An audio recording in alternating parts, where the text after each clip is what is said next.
It's important.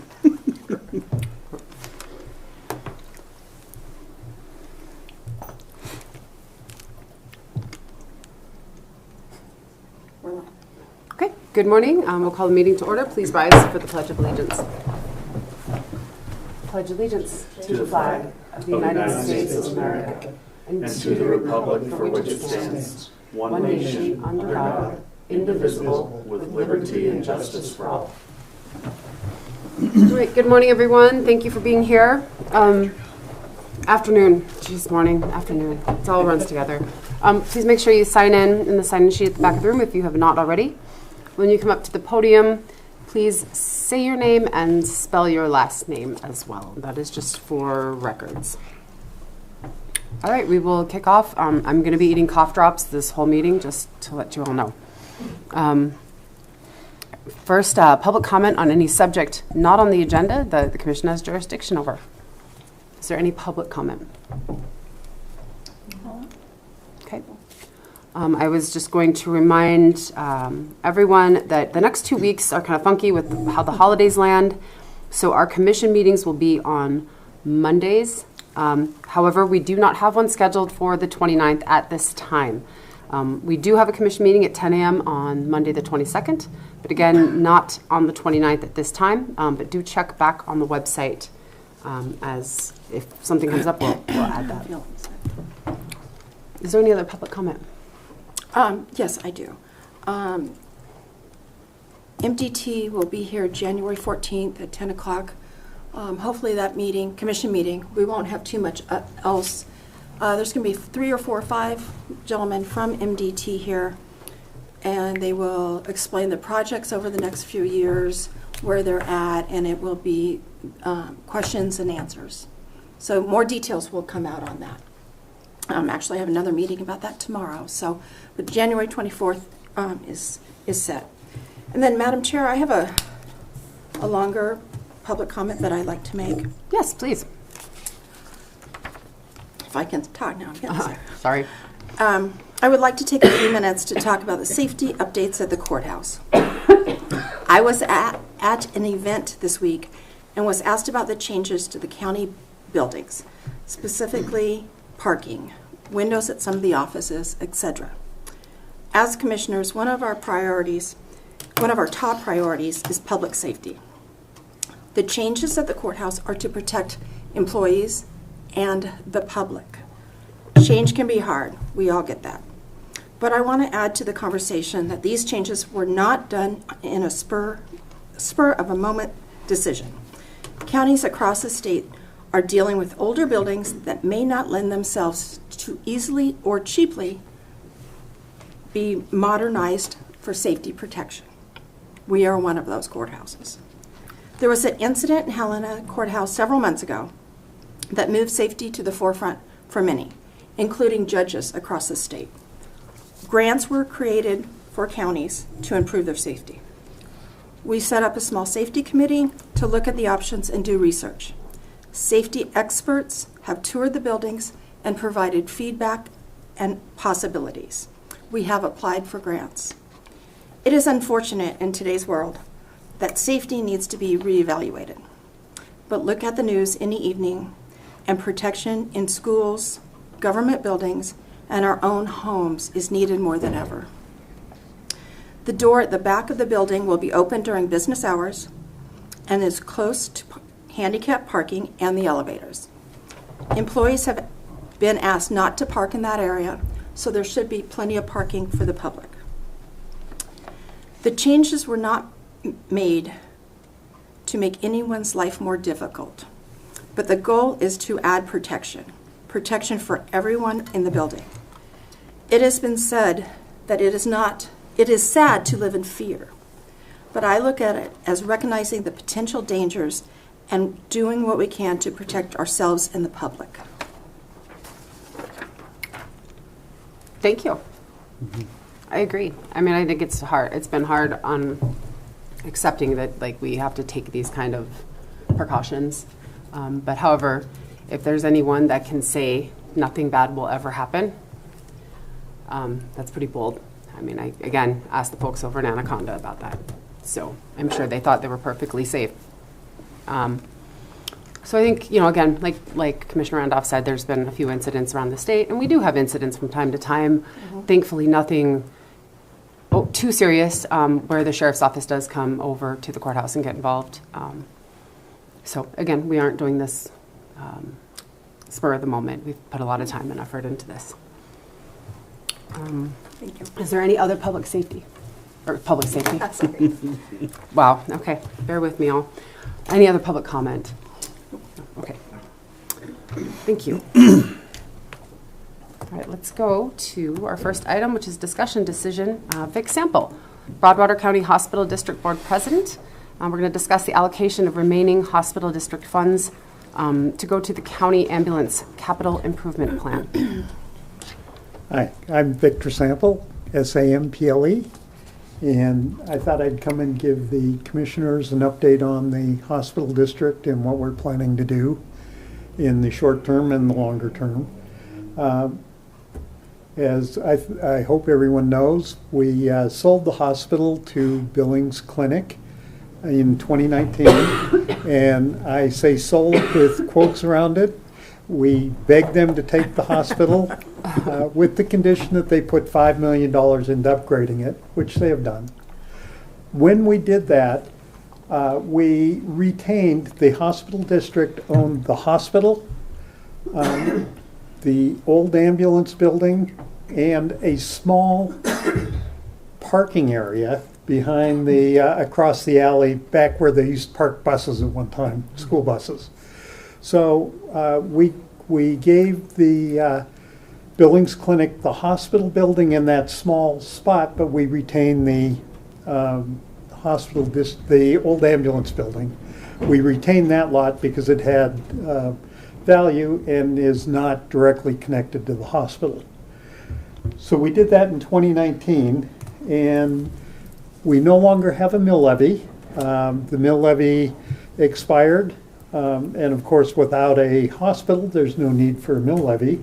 So we have, we do still have an income coming in from old property taxes. In 2024, we had $44.49 in income. We do have expenses. We pay property tax on that building because we allow the public to use it for parking. We have liability insurance. And we do pay Missy Cox, our admin, a small stipend for the work she does still. And we have a post office box. So we managed to spend about $4,400 last year. We started out with $128,000 after in our county account when the hospital was taken over. We are now down to about $114,000. We were advised by two of the county attorneys we cannot spend that money on anything but the county hospital and hospital district expenses. Well, we don't have a county hospital, so that means our direct expenses, which ran $4,400 last year. So the question is that we have been dealing with for the last 6 years, 5 years, has been what to do with the money in the account. We currently have $114,000. That's a lot of money to have just sitting there doing zero. So we had a number of conversations with Commissioner Rickmeyer, the CEO at Billings Clinic, Justin Tiffany, and the hospital district about what purpose would serve the county the best that we can spend money on.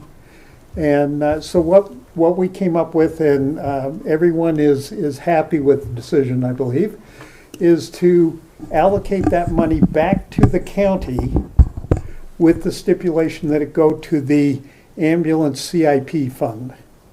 And $100,000 won't buy a new ambulance, but it helps. So we are going to give the county back $100,000. We are going to retain $14,000 because Billings Clinic has a 2-year, we granted them a 2-year extension on their option to buy the lot where the ambulance building was. So we still will have to pay property taxes, liability insurance, et cetera. So we are retaining $14,000 to cover those expenses. And at the end of the 2 years, Billings Clinic will either need to buy it or give up the option. And then at that point, we have the option of giving it back to the county or selling it on the market. So we'll face that in 2027. We cannot give the property to the county now because the county, in consultation with County Attorney Batcher, if we give it to the county cannot sell it without going to auction, and that's in direct contradiction to the option to buy that Billings Clinic has.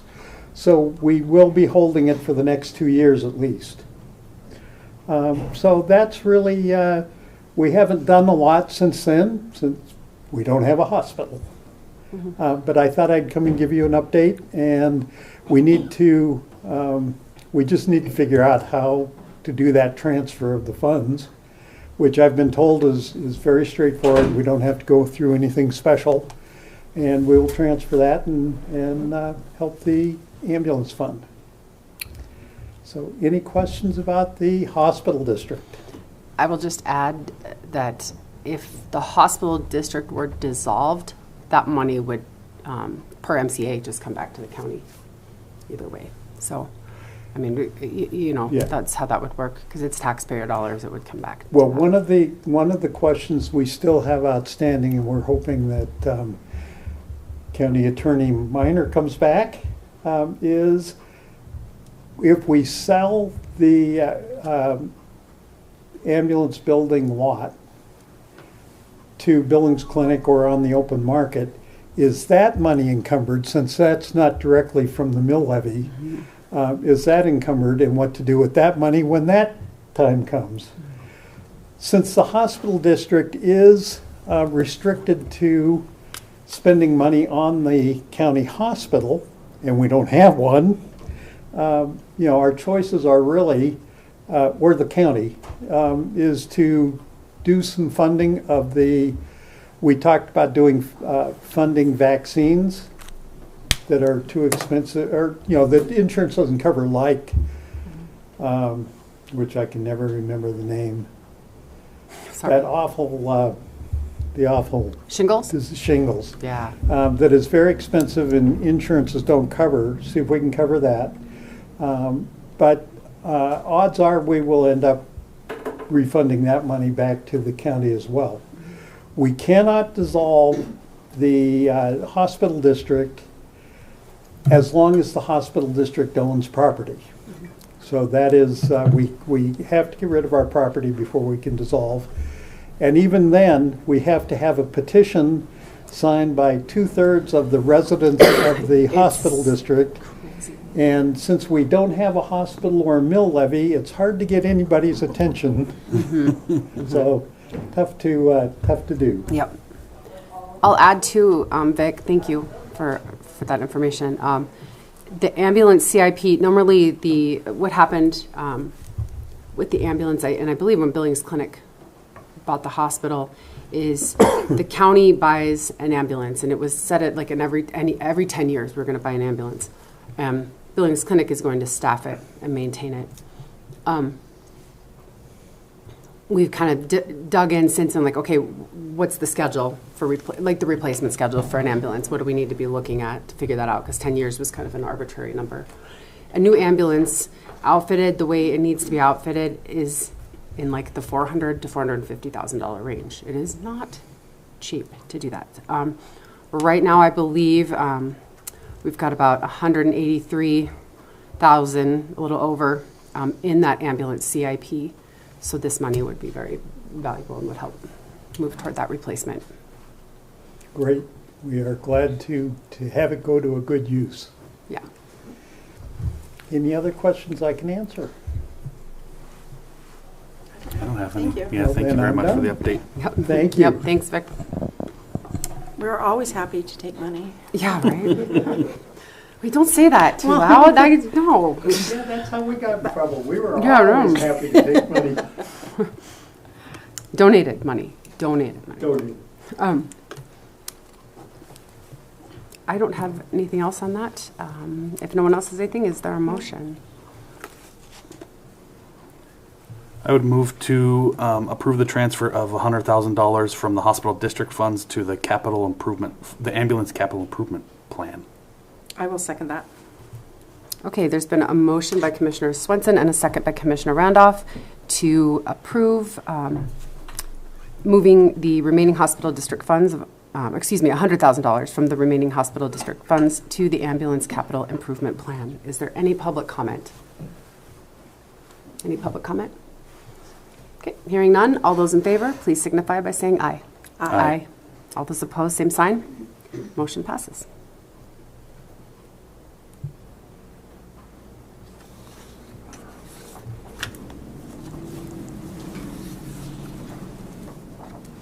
Thank you, Vic. Our pleasure as always. Don't blow away. All right, next up, we have discussion decision. And Megan Bullock is not here today, but it's regarding, she is our sanitarian. It's regarding her contract for doing establishment inspections and getting reimbursed by DPHHS. It's a standard contract. We sign this one every year. And it's for the environmental health and food safety licensing. And I believe they pay, she does the inspections, they pay us back, and then we pay her directly. It's part of her position. And let's see, this is effective. So this is a continuation. So this is really just the task order update because the contract is effective July 1, 2019 to June 30th, 2026. And it's between State of Montana, DPHHS, and Broadwater County.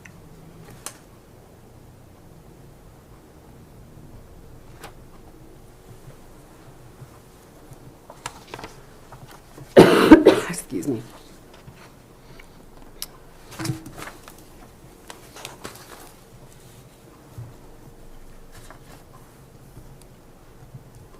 Did anyone have any questions on this? Nope. I think we've all seen it. We've seen it before, Yes. and we will see it again. And we are very lucky to have Megan in this Oh county. my gosh, yes. It is not easy to find sanitarians.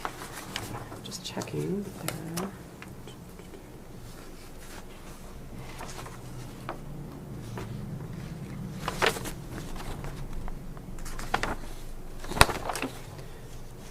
There's no specific number on this. It outlines the fees, the different fees that are paid for the inspections. Is there a motion? If there's no other questions or? Don't have anything. No, I don't have any questions. Okay. I would move to approve the task order number 26-07-4-21-103-0 to the master contract for the Department of Health and Human Services in Broadwater County for the term of January 1st, 2026 through December 31st of 2026. And I will second that.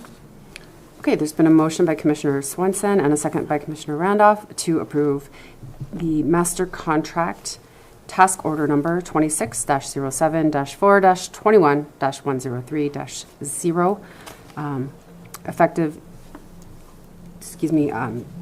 January 1st of 2026 through June 30th of 2026 between the State of Montana, DPHHS, and Broadwater County. Is there any public comment?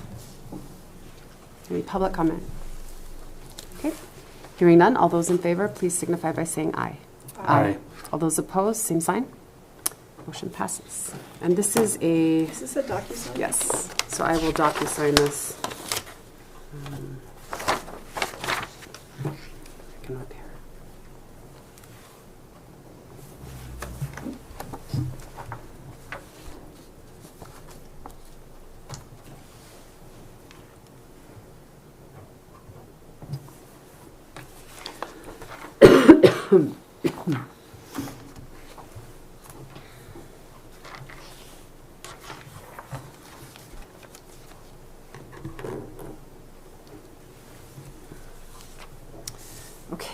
I do not see Ruby yet. I didn't miss Ruby, did I? Okay, no. Do we want, we can't, Can I go ahead and do the grader and other things until she gets yeah, here? we can jump ahead. Did you text her? I did text Okay. her. I did. Hopefully she will. I'm checking, let me check and make sure. Sorry. No, I haven't had anything back from her.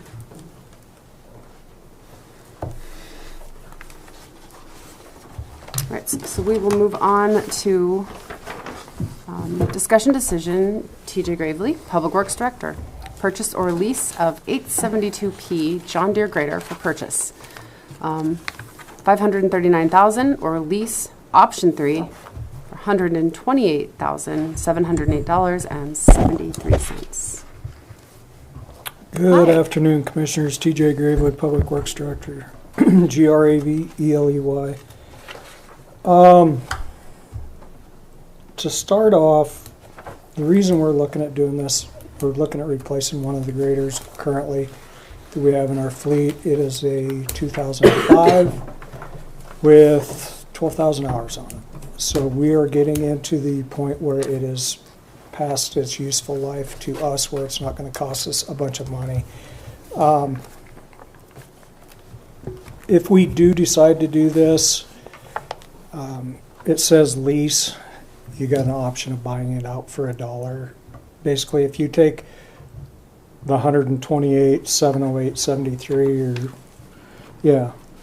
and divide that out, it comes out with docking fees and everything. It's the exact same. The reason we're looking at leasing possibly is free up a little bit of cash. And I'm coming to the commission asking the commission to pay for this. As you guys well know, the road department's budget isn't the best in the world. Federal funding has not come through for the road department as of yet from Forest Reserve Act.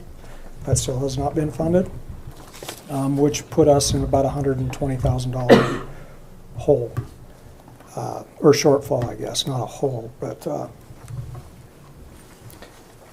the reason I'm looking at going through RDO for a John Deere is the main reason is the service. Right now we have 3 cats and 1 John Deere. The service end of the cat has got me beside myself where it takes me 6 months to get something fixed. If we're broke down and there's a snowstorm, what do we tell the residents? Sorry, we couldn't get our guys here. Mm-hmm. We do have a mobile mechanic here now that lives up at the mouth of Deep Creek Canyon that we have been using extensively. But if we were to purchase this will be solely on RDO, which is out of Montana City. Or their shop is, one of their shop is out of Montana City.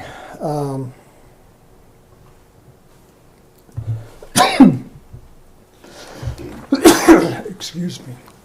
Was that a sneeze? No, I wish it was. Okay.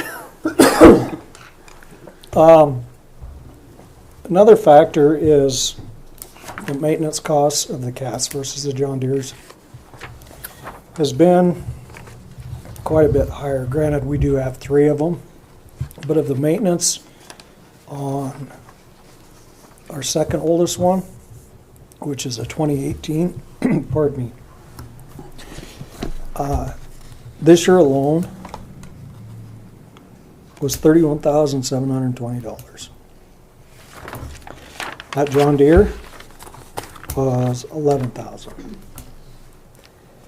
A lot of the stuff that we did on that John Deere was like working on the transmission, stuff like that. Kind of getting it back up to snuff because we knew that we weren't going to be able to get rid of this machine even if we do sign this today or you guys decide what you want to do. You're still looking at 4 to 6 months. Last time when we purchased a cat grader, it was 2.5 years. And I think we need to get ahead of this, and I think with the asking the commission to fund this is just putting good tax dollars to use. When the phone calls come in, because my roads are off, is this going to fix it? No, but it's sure going to help. So with that being said, I would really like to see you guys do this option 3. Granted, it's $539,000. When we purchased last time, it was about $380,000. That was with the trade-in. This one right here is without trade-in. I won't trade one in. I will sell it at surplus. I was advised by the dealers not to trade it in because of the value I would get more at public auction. Which one are you selling again? I haven't decided yet. Okay. Right now, my thought is to get rid of the 2005. It's the oldest machine we have, and just upgrade. Okay. And I think if you wouldn't mind, TJ, could you talk just a little bit more? I mean, there's a bigger picture here, right? Oh yeah. You're trying to put the road department and these leases, to back up for a second, I'm sorry. These leases, it's basically, you could pay the full amount, or you could do this. There's not an interest on this. So it's the same as the total if you paid outright right now. Correct. And there is, how many hours? 5,000. 5,000 hours of service Yep. built into this cost. Correct. And so I think the intention is to start getting on a cycle of leasing to keep the maintenance costs down, because we're maintaining newer equipment. My biggest goal is to get everything in a rotation to where, granted this is a 5-year lease, but I want to get everything into like a 3-year lease with guaranteed buyback. Guaranteed buyback of a 3-year lease is almost $300,000. If I can reduce my maintenance costs, because as you guys well know, my maintenance for my graders and stuff is $50,000, which is not very much. Your maintenance budget. My budget Yes. is $50,000. There's several different ways we can look at this. We can purchase it outright, or we can, like I said, go into these options. The best option to me is option 3 of 5 years, where we're just trying to get into this, rolling these machines over and keep them in warranty. This one's kind of a test run, I guess, where the only thing the guys would have to do on this is they would have to fuel them up and they'd have to grease them. All the service work is built into this contract with RDO. RDO does this at our shop. And I believe a lot of our road crew has been doing their own maintenance on Our things, road right? crew has Yeah. always done all of their own maintenance. This machine is a new series that is coming out. I think with the new series, it's best to have the service mechanics do that first time, just to see, so we can get all on the same page. So that we don't mess something up on a $540,000 piece of equipment.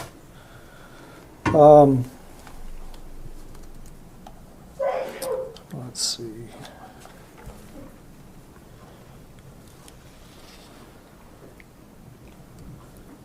If we can get funding, some sort of funding, I'd never run a mill levy here, it'd never pass. But we need to figure out some sort of funding source. Grants for things like this are non-existent. Trust me, I've racked my brain and pulled my hair out, as you can see, trying to find something for this. This also would be with new snow equipment, new folding V. The snow equipment that we have now will not fit onto this machine. What else would you like to know? I think I've looked at this quite a bit. We've talked, this is the second time talking about it. As a side note, SRS did just pass. It just went through. We got emails this week. I have not received that. Yeah, from NACO. NACO sent stuff out. So yay for that. That did come through. Well, if Vic wants to give me that $100,000, he wants to give you guys, there you go. So I think this is a smart move. This is a good way to go, especially since it's basically same as cash as buying it outright. I do know, like, the amount of time we've been spending on maintenance, the cost. We see the maintenance claims that come in for these rigs, so that adds up significantly.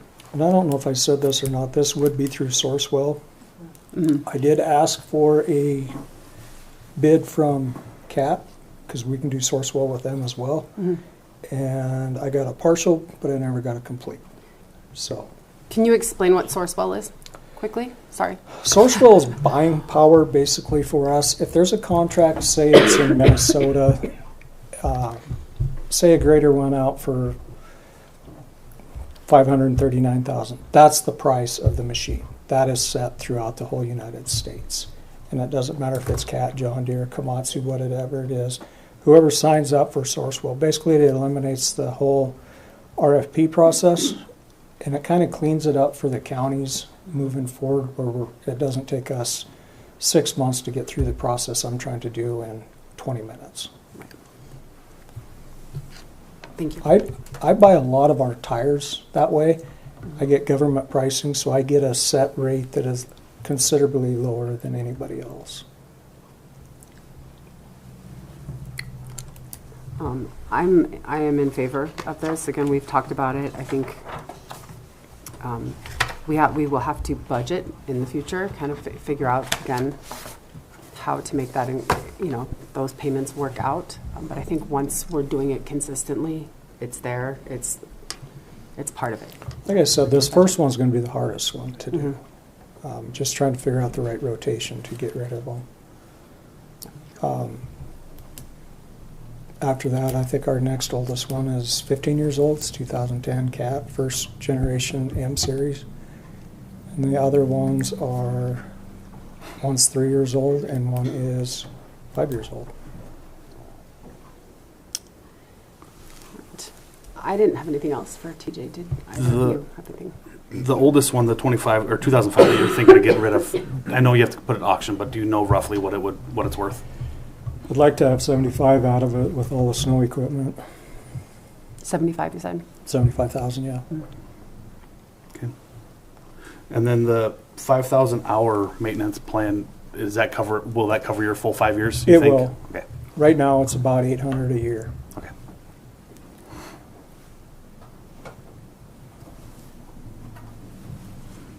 Okay. I've worked with TJ and Misty on this a lot, and I came to the conclusion it's going to mean more men are going to be in machines working on the roads rather than working on the machines. Correct. It's just really came down to that simple.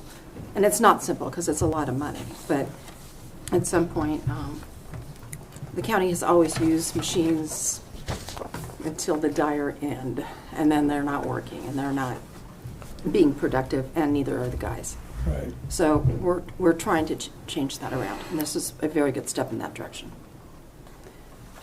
Well, part of that, we need a new machine. Now we're scrambling to find the money to pay for a whole new machine. So, yeah, I think this is a better pattern to get on and to plan for.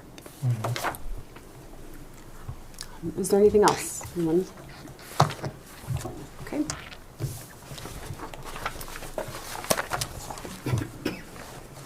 I guess if someone can do a motion, it will be for lease option 3 and that dollar amount. Before you do that, maybe I should tell you the buyback on this machine on a 5-year would be $206,800. Can you say that number again, TJ? $206,800. That includes the wing and the plow. It's pretty good that they can give you that number now. I mean, is that subject to change, or did they lock No. that in? Okay. When I was an operator at the county years ago, they did a guaranteed buyback, but it cost you a bunch of money up front, and then they never exercised it, so we lost out on a considerable amount of money doing it that way.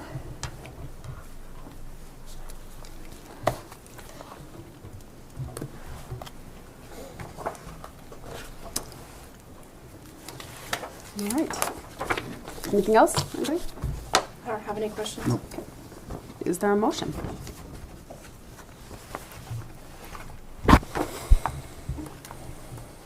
I would move to approve buying the new grader on option 3 for $128,708.73 for 5 years. I'll second it. Sorry, I was going through the number because no, sorry. I know, we It's got all a lot right. of notes. It's all right, I know. There's a lot. No, it's good. I'll second it. There's been a motion by Commissioner Randolph and a second by Commissioner Rickmeyer to buy the grader from RDO Yes, for I the, chose for lease option number 3, which is $128,708.73 a year for 5 years. Is there any public comment? Any public comment? Okay, hearing none. All those in favor, please signify by saying aye. Aye. All those opposed, same sign. Motion passes.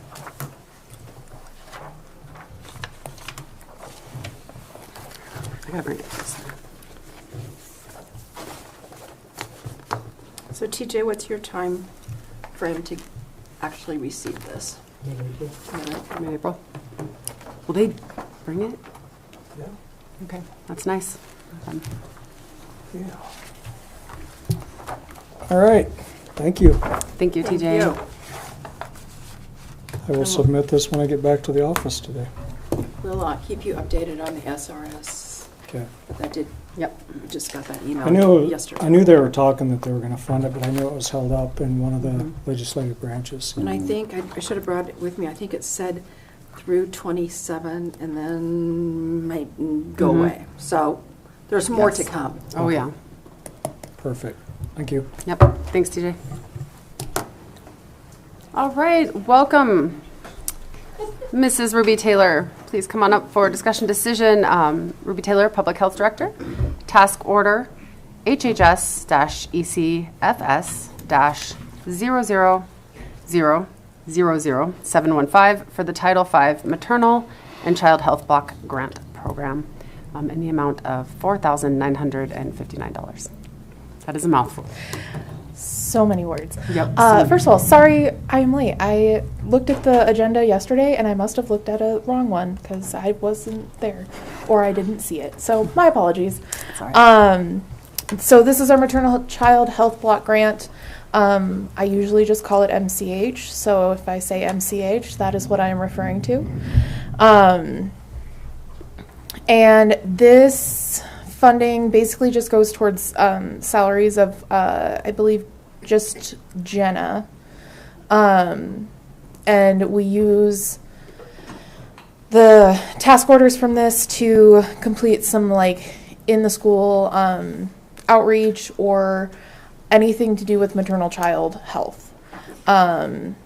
This also encompasses like our FCMR investigations that we have to do for the state. And so it's a lot of things that we would have to do regardless.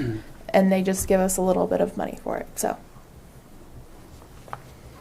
nothing too crazy, and nothing has changed from umpteen years ago when we first started this task order. Usually these ones stay pretty consistent. I did not have any questions. I know it's kind of a routine task order. I don't have any I questions. didn't either. Okay. Thank you. You're welcome. Is there a motion?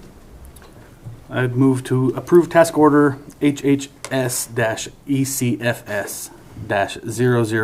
HHS-ECFS-000000715 for the Title V Maternal and Child Health Block Grant Program in the amount of $4,959. I will second that. Okay, there's been a motion by Commissioner Swenson and a second by Commissioner Randolph to approve the task order HHS-ECFS-000000715 for the Title V Maternal and Child Health Block Grant Program in the amount of $4,959. Is there any public comment? Any public comment? Hearing none, all those in favor, please signify by saying aye. Aye. All those opposed, same sign. Motion passes. Perfect. And that's a DocuSign. It is a DocuSign. Of course it is. Of course it is. It's a state. Everything's DocuSign. I just pin them to the top of my Yes. email list. So, Thank you so much. yep. Thank you.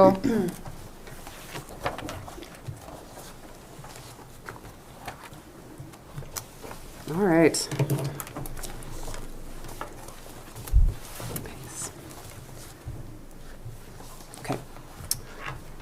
Excuse me. Next up on the list are letters of interest and letters of resignation or expiring terms for the county boards.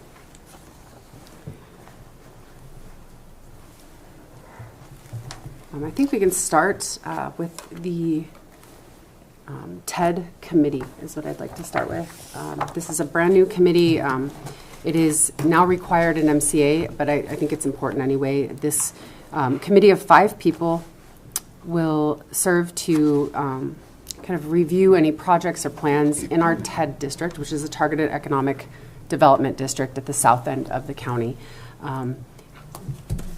There's a mechanism of funding that is used with TEDs called a TIF, which is tax increment financing.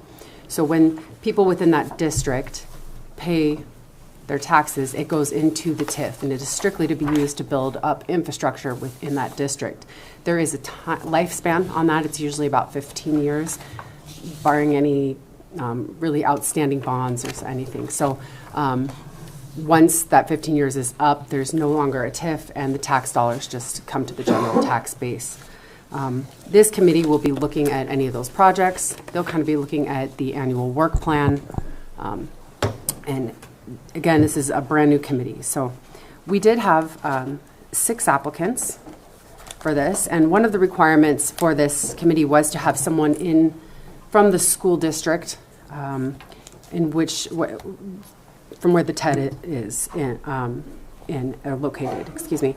And one of the applicants is from that school district. She is also on the school board.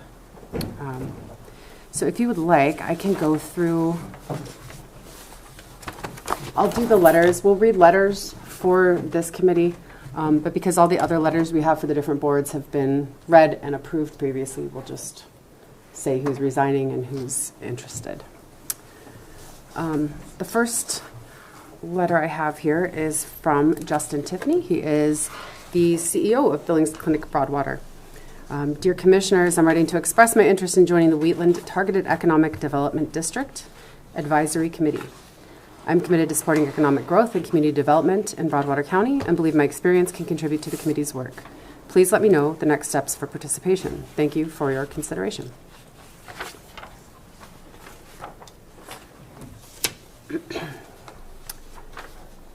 The next letter is from Mickey Imberry. She is a resident. They own Ron's Diesel. She is also, again, Ron's Diesel is within the TED.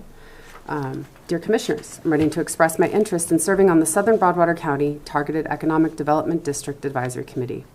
I understand the committee's responsibilities include conducting annual reviews of TED financials and providing recommendations to the Commission on project applications and reimbursement requests. I am confident that my perspective and experience would be valuable to this team. My husband and I are among the very few actual residents living within the boundaries of the Southern Broadwater County TED, not just commercial property owners. This gives me a unique on-the-ground understanding of how TED-related decisions affect both residential life and small local businesses. We operate multiple family-run businesses, including Ron's Diesel Repair and Towing, and our rental properties, and we are deeply invested in the long-term success, economic health, and responsible growth of Southern Broadwater County.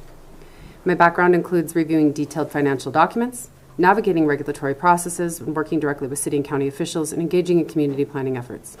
I am known for being thorough, transparent, and willing to ask the hard questions to ensure accuracy and accountability. I am also comfortable with quarterly meetings and the preparation required for meaningful participation.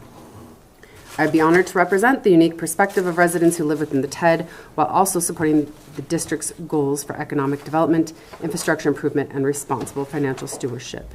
Thank you for consideration. Please reach out if needed. I do want to clarify, we did not allow residential within our TED boundaries because of how the tax situation works and the TIF financing. None of the money would go to the school, which is Three Forks there and the Three Forks School District there. The Imberrys were already, I think they must live at their shop area, so they were already located there, but there is no new residential allowed in that area. The next letter of interest is from Charles Freshman.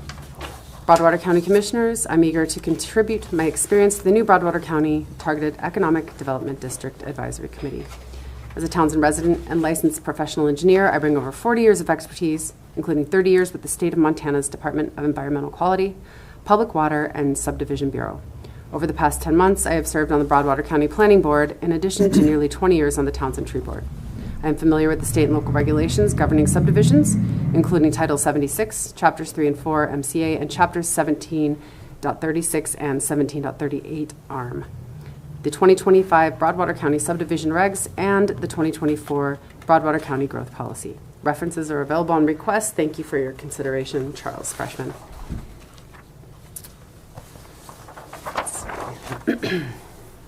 The next one is from Leanna Easty, and these are very thorough and well-written letters. I really appreciate that.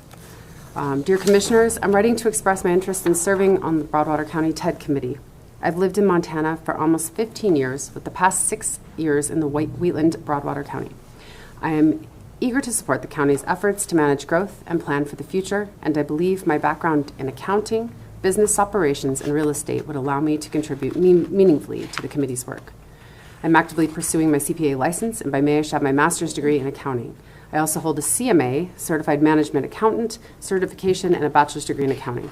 My education and professional experience have developed strong skills in reviewing, interpreting, and communicating financial information, along with a foundational understanding of governmental accounting through my studies and service in local government. I currently serve as a trustee and vice chair for the Three Forks School District Board, which has provided me with some experience navigating government financial processes, regulations, budgets, and oversight responsibilities. Additionally, in my work with small business, I help owners manage financial systems, personnel, and operations, experience that aligns closely with the committee's focus on reviewing TIF financials, project proposals, and compliance requirements. My professional background also includes several years as a real estate broker, along with accounting experience connected to real estate, construction, and property management. This combination has given me practical insight into development, infrastructure needs, and the financial tools that help communities grow responsibly.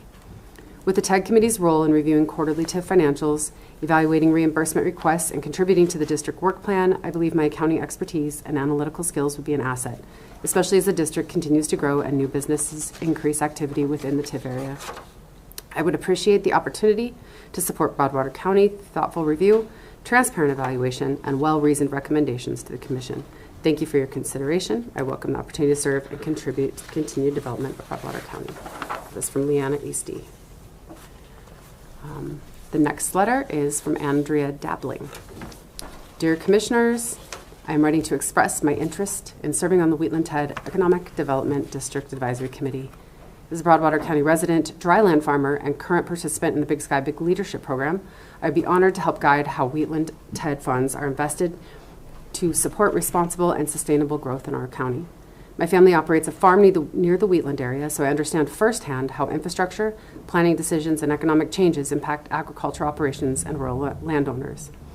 In addition to farming experience, I hold a bachelor's degree in business management and an MBA, and I serve as an online business professor for BYU, Idaho. These roles have strengthened my background in finance, strategic planning, economics, and evaluating long-term development. I believe this experience would be valuable to the advisory committee. I also serve as the treasurer for the Broadwater County 4-H Leaders Council, where I manage budgets, coordinate funding decisions, and work closely with community members. This work has taught me the importance of transparency, teamwork, and responsible stewardship of public resources. These are essential priorities in any TIF or TED process. I appreciate that the Wheatland TED is designed to reinvest new tax increment into needed infrastructure such as roads, water, and sewer systems, and broadband. I'm especially interested in helping ensure that these investments are made transparently, carefully, and with long-term benefit to both current residents and future economic opportunities. My leadership roles in agriculture, education, and community organizations have prepared me to collaborate effectively with people who bring many different perspectives. I value respectful discussion, clear communication, and balanced judgment. These are qualities I would bring to the advisory committee. Thank you for considering my application. I would welcome the opportunity to serve and continue both my agricultural perspective and professional business experience to the Wheatland TED Advisory Committee. And that is from Andrea Dabbling. Our last letter is from our very own Vic Sample, who was just here. He said, I would like to be considered for the TED board. As a Broadwater County representative on the MBAC board, I serve as president of the MBAC board when we worked through establishing the TED. I would like to serve on the board monitoring and advising the commission. Excuse me, that is all 6 letters. I was able to speak with Vic briefly. He did say, as he is involved in several boards, he said if we had more than 5, that he would be okay not serving.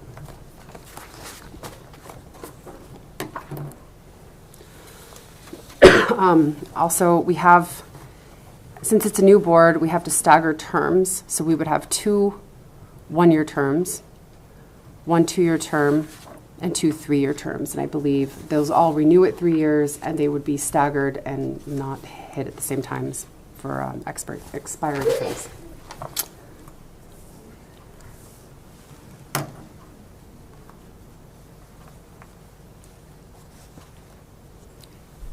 Did anyone have any thoughts or questions? No, I'm impressed with all those letters, and I think it sounds like a really great cross-section and different life experiences. So I think it sounds like potentially a really good board. I'm excited to have people from the community that have not served previously on boards too. That's really good, especially from the south end of Broadwater. As everyone knows, it's very different north to south.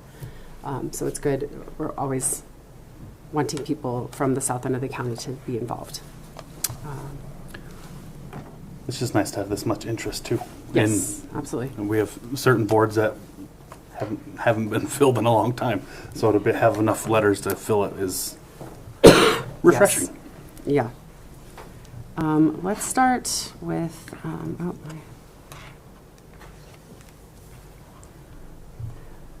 sorry. Let's start with Justin. I guess we could approve. Let's do one at a time since we have to assign the terms. Or we could do them all at once, or we could just say what the term is too for each person. I guess that's the point of discussion. I'm assuming with the 5 people, since Vic had let me know, who do you think, what would you guys want to do for terms? I like the Leanna with the school district for 3 years. Yes. Mm-hmm. Definitely. Okay. And maybe Mickey also for 3 years. Okay. These are just my my thoughts. Could we do Andrea for 2? Yep. Okay. That's what my notes. Andrew for 2, yeah. And That would leave Justin and Charles with 1-year terms. okay. I think that sounds like a great mix. I do too. That'll be very good.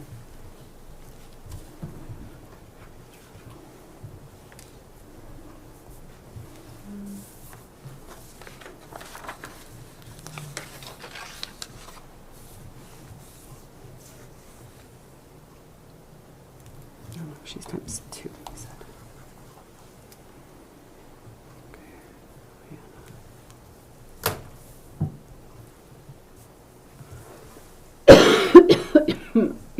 Excuse me. Okay. Is there a motion?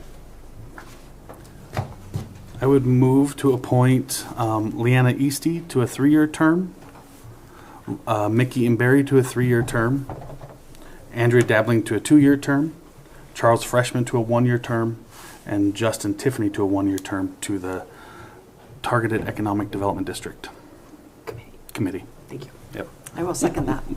Perfect.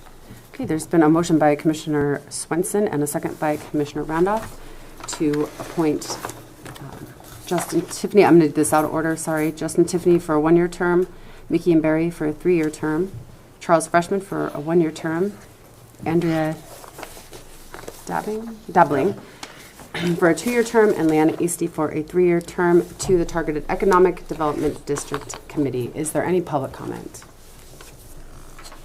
Any public comment? Hearing none, all those in favor, please signify by saying aye. Aye. All those opposed, same sign. Motion passes.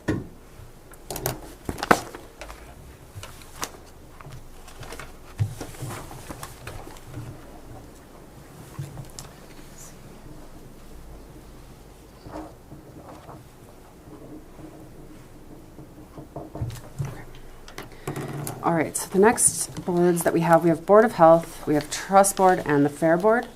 These have all been reviewed.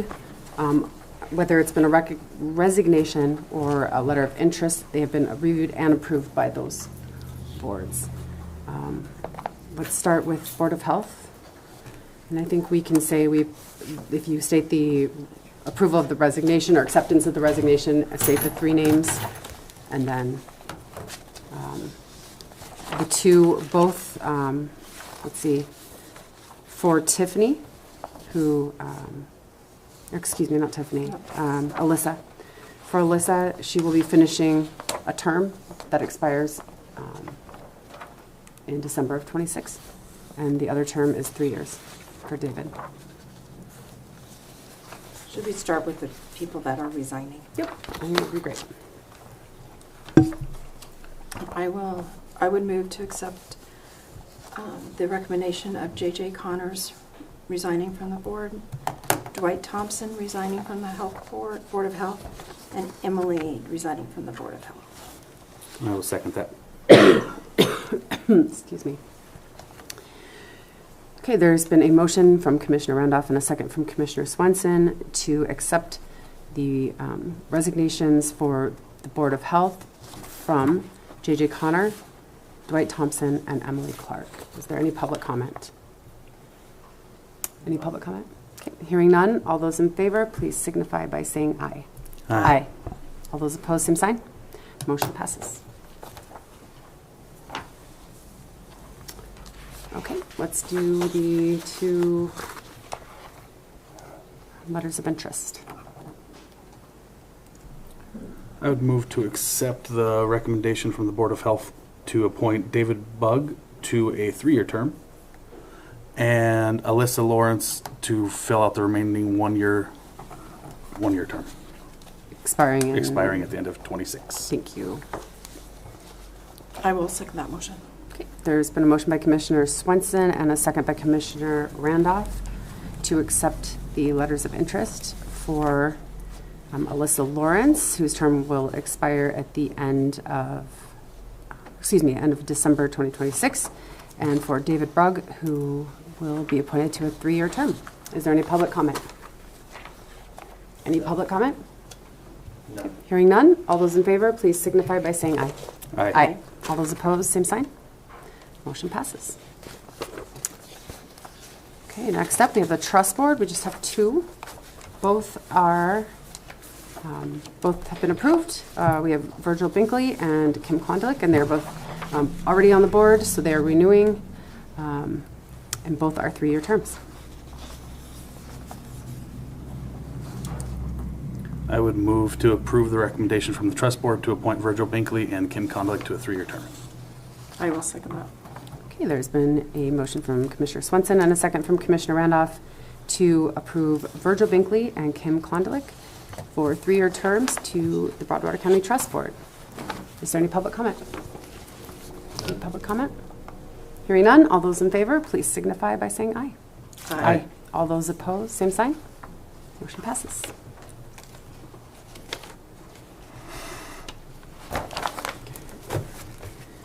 Right, the last one is the fair.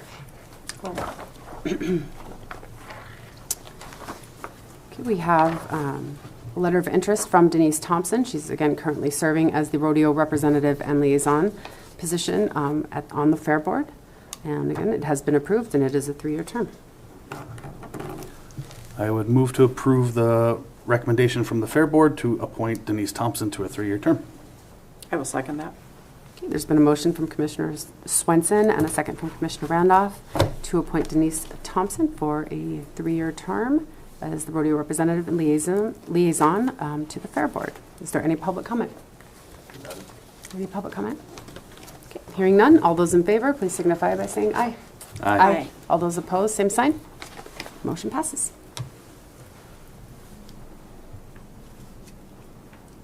All right. Thank you, everyone, for hanging in through all of that. Excuse me.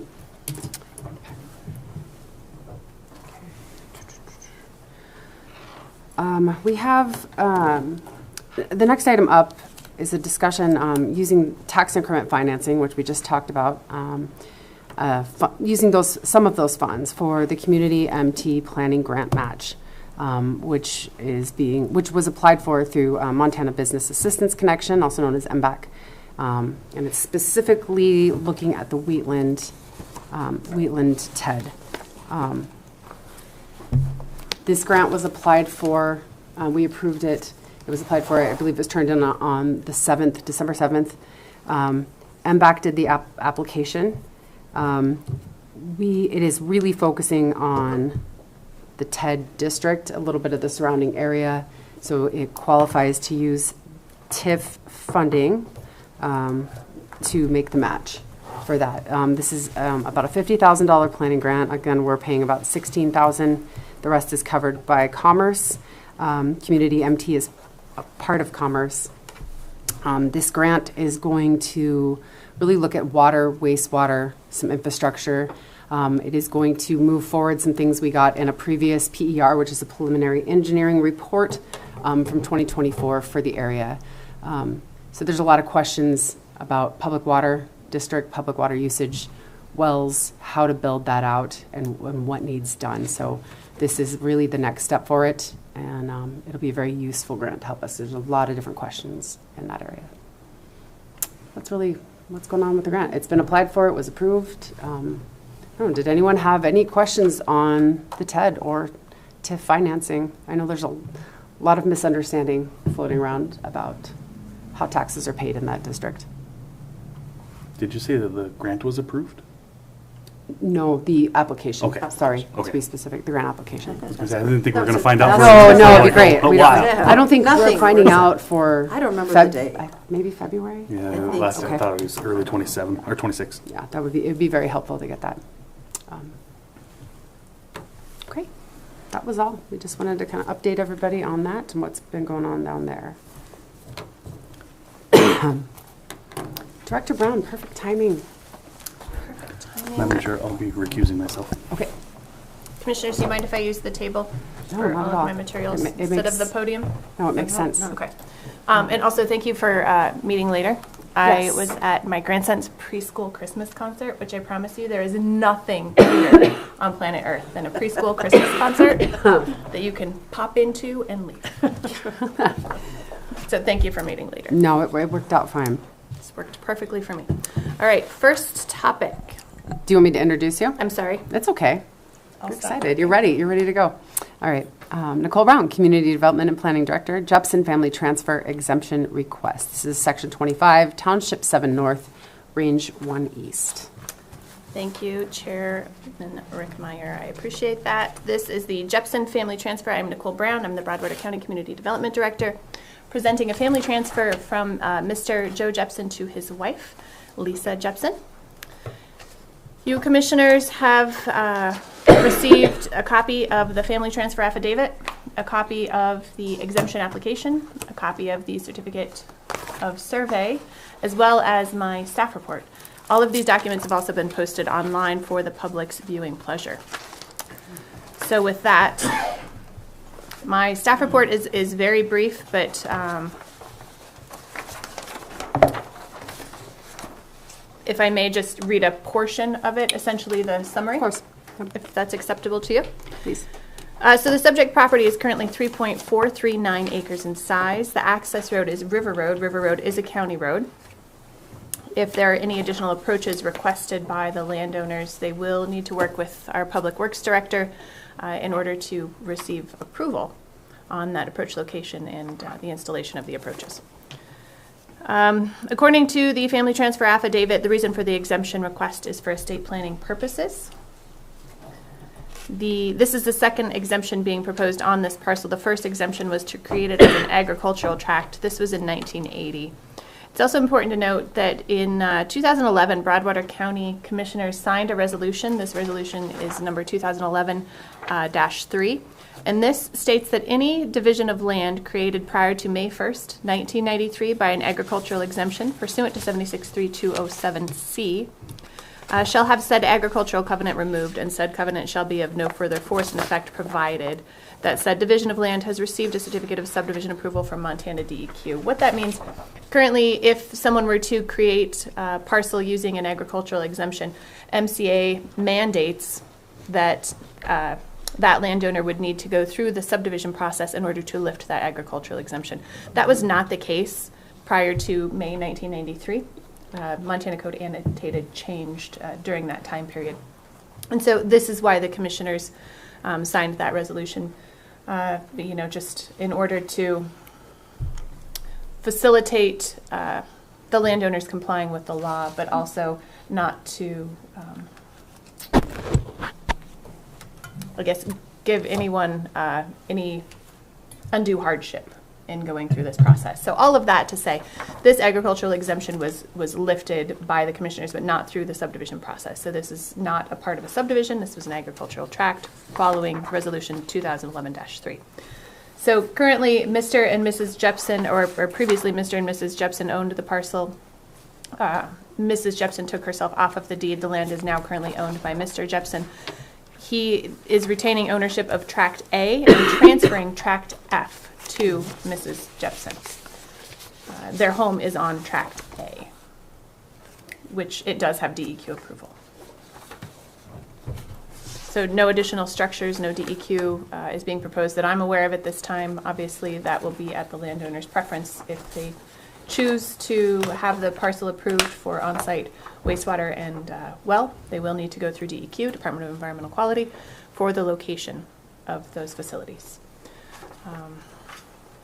You can also note on the certificate of survey, there is a, I believe it's a 15-foot, I didn't bring my glasses, so I'm kind of taking a guesstimate here on what that says, a 15-foot private pedestrian easement, across the eastern boundary of Tract F.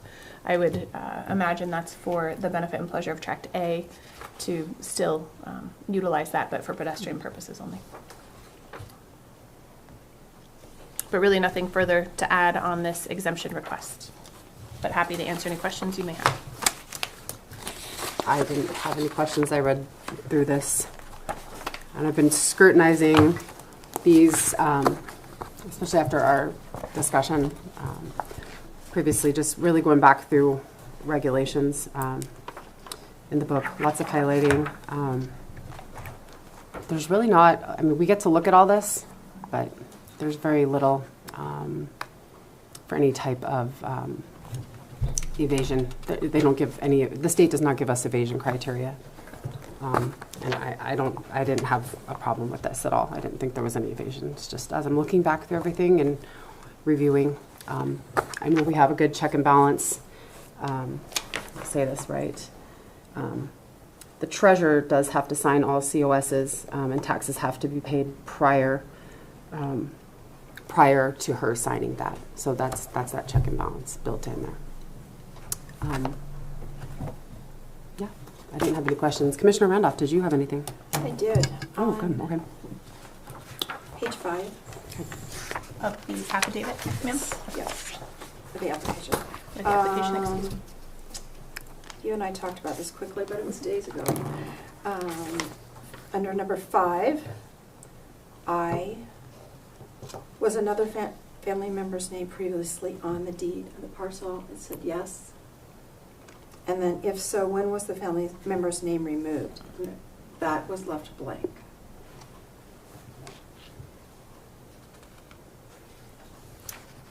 Are you with me? Yes, I am. Madam Chair, may I respond? Please. Sorry, I should have started there. Yes, I did make a note of that because Commissioner Randolph, you did point that out to me previously. I made a note of that and emailed the surveyor. Subsequently, they amended the application, and I apologize if I did not email it to you. I had intended to email it to you with the updated information. So I apologize, but I did get that corrected from the surveyor. It's a 50-50, ma'am. I will not say for certain that I did or did not. And so, looking at the map, the current house is on Tract A, correct? Commissioner Randolph, that is correct. And I just want to be clear for the record that Tract F cannot be sold for 2 years. And I have no idea what their plans are, but for the record, I'm very sure that they're aware of that. Other than that, I did not have any questions.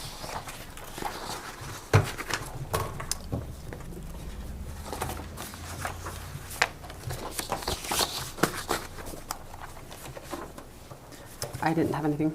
details. Chairman Rickmeyer, may I just add to Commissioner Randolph's statement? That is correct. Sorry, I was just getting to that section of MCA. So 76.32075 talks about what an immediate family member is. It also states the immediate family member who receives the division of land may not transfer or otherwise convey the division of land for a period of up to 2 years after the date of the division, unless the governing body sets a period of less than 2 years. In this county, we do not set a period of less than 2 years. It is 2 years. Governing body may authorize variances from these requirements to address hardship situations. So that is a true and accurate statement that Tract F cannot be sold or transferred for a period of 2 years, that it must remain in the ownership of Mrs. Jepson. And I believe, as Commissioner Randolph said, I think they're well aware of that role. Thank you. Do you have anything else you wanted to add? No, ma'am. Okay.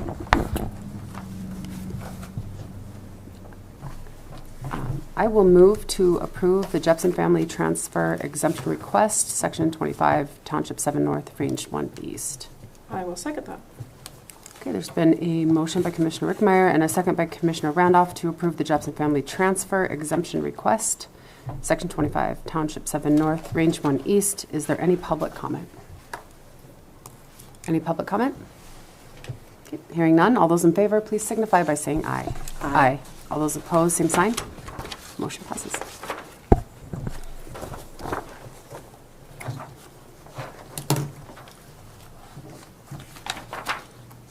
Okay, next up, we have discussion decision. Again, Nicole Brown, Community Development and Planning Director, Lambot Boundary Relocation Exemption Request. Section 3, Township 6 North, Range 2 East. Again, this is a boundary relocation request. Thank you, Chairwoman Rickmeyer. I am here to present this boundary relocation from Mr. Leonard Lambot, who is present today, should you have specific questions of him at the conclusion of my presentation, which will be brief. This boundary relocation you did see, and I apologize, let me back up. Commissioners, you have received the boundary relocation, the exemption application.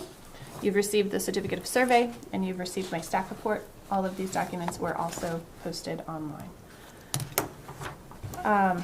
This boundary relocation request is similar to something that you saw, I believe it was in June of this last year, a boundary relocation from a different landowner and Mr. Lambot, but similar piece of property.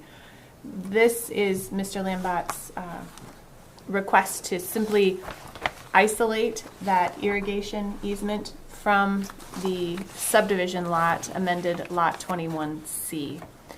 It's important to note that all of these lots are subdivision lots, but boundary relocations can occur in subdivisions. So there is an irrigation easement on the amended Lot 21B, and I believe also a portion of Lot 21A, but essentially Mr. Lambot is doing the responsible thing. Instead of having to deal with landowners in the future and water access, water rights, he owns all of these parcels currently. So before there's any transfer or sale, which I don't, that's irrelevant to the conversation, I don't know that that's occurring, but for Lot 21C, he's making sure that all of his assets are protected. So that's the summary, but I'm happy to read my staff report into the record if you would like me to do so. But really, that's the gist of this boundary relocation request. I think it's quite straightforward. Yep, it's very straightforward. Commissioner Randolph, did you have any questions? I did not. I did not have either. Makes sense, especially if you look at the map and see where everything is. Mm-hmm. Very smart thing to do. Mm-hmm. Great. I would move to approve the Lambot Boundary Relocation Exemption Request. I will second that. There's been a motion by Commissioner Randolph and a second by Commissioner Rickmeyer to approve the Lambot Boundary Relocation Exemption Request. Is there any public comment? Any public comment? No. Okay. Hearing none, all those in favor, please signify by saying aye. Aye. Aye. All those opposed, same sign. Motion passes.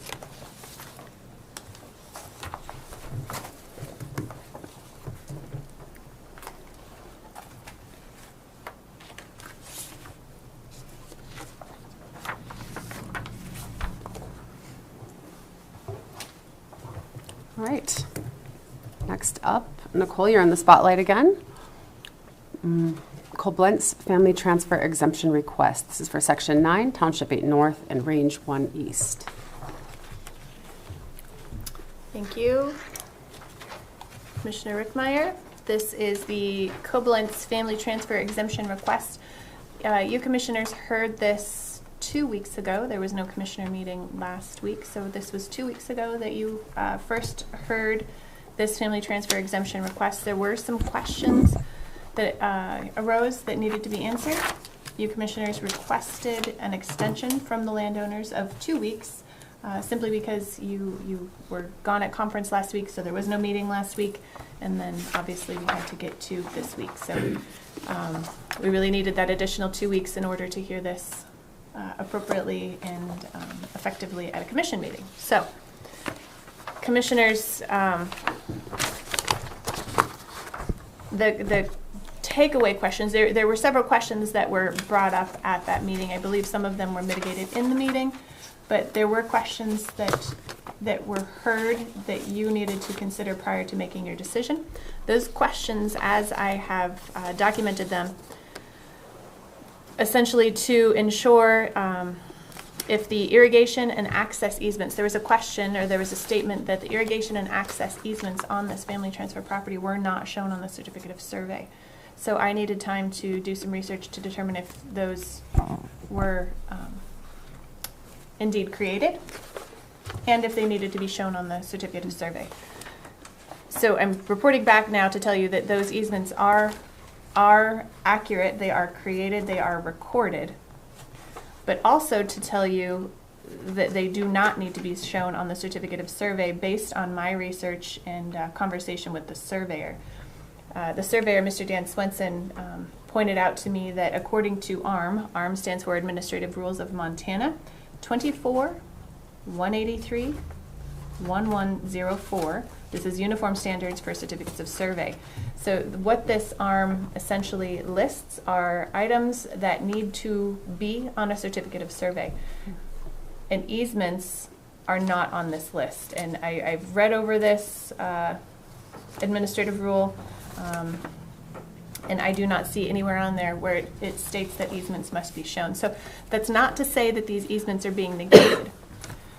They simply do not need to be shown on this survey. They are still recorded, and anyone that wanted to do their due diligence, on this property to prove one way or another that they did or did not exist, would need to go through the record in the clerk and recorder's office, and those still stand. Those easements still stand. They are of record. They are recorded. They are not being removed. They simply do not need to be shown on the certificate of survey, according to my research. Again, I'm not an attorney, so I'm not making any legal claims here.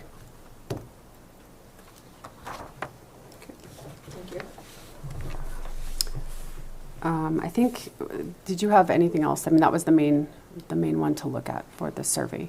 I knew we had discussed a little bit some concerns over the history, previous land transfers, and whatnot.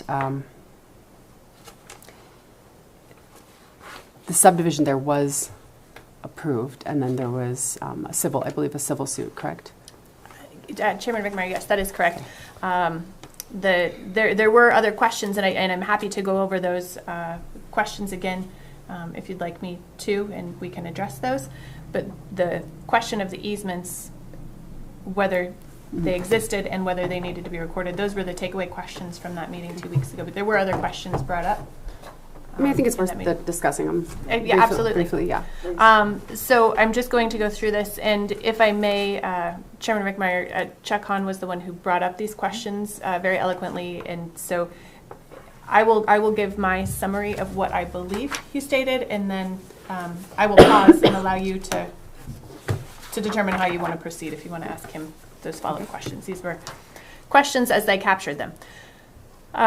The land ownership was not written in the land book. And the land book is, for those of you who are unaware, it's a very large book, about half the size of this table, that's in the clerk and recorder's office. And anytime deeds are recorded, staff of the clerk and recorder's office fills in that land book. And it's based on section, township, range, parcel, subdivisions. So there's a subdivision lot book and there's a land book. And I just want to be very, very clear. I did speak with Angie Paulson, the Broadwater County clerk and recorder, and she verified that the land book is not the official record. It is a convenience. The official record is DocuPro. DocuPro is the program that the clerk and recorder's office use, and they update that at the close of every day or towards the end of every day. That DocuPro is updated. The land book, they update as they have time. It is not the official record, but it is a convenience. So the second item on my list, the irrigation easements are not shown on the COS. I believe I addressed that. The third item, access easements are not shown on the plat. And I'm not sure what became of that. I guess that's where I may need to defer to Mr. Hahn at the conclusion of my statement, because I'm not sure what was meant by that, just looking at my notes. So the fourth item, there's a question on the exemption application if this subdivision was previously, or I'm sorry, if this exemption request was part of a previously denied subdivision. And the landowners checked no, and that is an accurate statement. This was not a denied subdivision. The Gazagoy 3 and 4 subdivisions, there was Gazagoy 3 and Gazagoy 4, there were two separate subdivisions. They were not denied. They were actually given final plat approval by the Broadwater County Commissioners, not this Board of Commissioners, previous commissioners. And subsequently, yes, Commissioner Rickmeyer, you are correct. There was a lawsuit that ensued, and the judge, I do not know who the judge was, his ruling essentially was that those final plats would be rescinded, so stricken from the record. So the subdivision was not denied. It was revoked, I should say, not rescinded. The fifth item on my list, there's a statement on the on the exemption request, the application, on whether or not the landowners have checked taxes. And they may not have checked taxes. That's simply a question that we ask, and I know individually we've had these questions. I've had these questions with Commissioner Swenson as well, on maybe how to more effectively create our exemption application, because there really is no need for the landowner to check the taxes. They certainly can, but there's no need for them to check them because, as you stated previously, Commissioner Rickmeyer, the Treasurer's office signs off on these and checks the taxes. And in fact, that's a function that I perform when I take all of these documents into the Clerk and Recorder's office to be recorded. I have to have a copy of the tax bill showing the taxes paid for the entire tax year. So not just up to date, but for the entire tax year. So yes, we have that question on our affidavit, but it's not a make or break situation because those taxes absolutely will be checked and paid prior to recordation of the certificate of survey.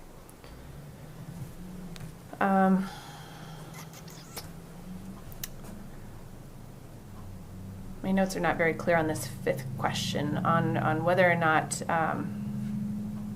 Greg Shobe had subdivided the property. And I on my notes here, I have that Mr. Shobe did not subdivide the property, so I don't have the question appropriately captured here. But that is true. Mr. Shobe did not subdivide. Mr. and Mrs. Obray, and that's O-B-R-A-Y. The Obrays subdivided the property. And then the final question I have on here. But separate, different people than Koblenz. Or different people than Koblenz. Different owners, yes. Yeah. I believe that the Koblenz family purchased it from Mr. Shobe, but Mr. Shobe did not perform a subdivision. So Mrs. Obray did one subdivision, and I don't recall if it was Gazagoy 3 or Gazagoy 4, and Mr. Obray did a subdivision. Again, not sure if it was 3 or 4. Greg Shobe came in and purchased both of those parcels even after those subdivisions were revoked. He purchased the property. So the Koblenz family likely purchased it from Mr. Shobe, but Mr. Shobe did not submit a subdivision application for this property. And then the final item on here, on whether or not this is a family transfer of a subdivision. It is not a family transfer of a subdivision because the subdivision was revoked. So, but those were the questions as I have captured them. Again, that was based on my notes and from Mr. Hahn's questions. So, I think A couple things. I appreciate, and I'll speak for myself, but I'm guessing other commissioners will weigh in. I appreciate the public participation. I appreciate people bringing things to our attention, looking at all this. I think it's good. It also helps us kind of reassess, like, our application, this affidavit, right? And I think you kind of want to sit back and go, well, what's the point of putting all this information in there if it's not going to be used for a purpose? And I think the point is it's information. I do think we can look, and I believe we've talked about this, further looking at our affidavit and what we can change. I mean, these things aren't perfect. We do them. We think we're on the right track, and then if we have to pivot or shift, we've got to do it, and it's worth always looking at. However, strangely enough, the Attorney General just released an affidavit that is almost exactly like ours. And so I think my frustration is directed a little more toward the state, especially with these family transfers. There's so much, we talk about it, but in the MCA, there is very little that we could say is evasion. They don't give us, even if our own regs, anything, say if the state doesn't allow that, it's kind of useless. So if we were ever to say something is evasion or not approve it, I mean, it better be airtight because it's very, very vague. There is a lot of gray space there. And I'm not trying to say this is evasion in any way, shape, or form. I'm saying if we should come across that as we're talking about this affidavit and what needs to be on there. So I think the information is good to have. It's FYI. Clearly, the AG's office thinks it's important. I mean, if the state wants more scrutiny, which I don't think they do, which is why they keep changing the rules around it and making it a little easier to have family transfers. If they want more scrutiny, then they need to, in my opinion, provide evasion criteria because they do not provide that for us right now at all. So it leaves this very up in the air gray area that's really hard to make effective decisions with. And I know, and Chuck, I think your questions and concerns are extremely valid. You know, I understand that. I think it's good that you bring them to our attention. Ultimately, what we are able to do in our decision-making process, our hands are, I don't want to say hands are tied, they just don't give us a way forward. It better be very, very blatant, and I think it's really like, okay, if you do a family transfer and someone sells the piece and, you know, if they have a for sale sign up in 2 weeks, that's pretty obvious. That was a problem. We can say something, but otherwise there's really not a lot. And I think I'm assuming that the legislature is thinking because we have such an issue with housing that they want to make it possible for kids to come home and for people to be here. And are there people who are going to take advantage of that? Probably. But ultimately, it's really, really hard for people to come back and to stay in Montana. Everything is so expensive. And I think that that's their intention. So I'm not going to hold my breath that we're going to get evasion criteria. That's my 32 cents and then some. Commissioner Randolph, any thoughts? No, I think you covered it. May I make further comment? Come on up, yep.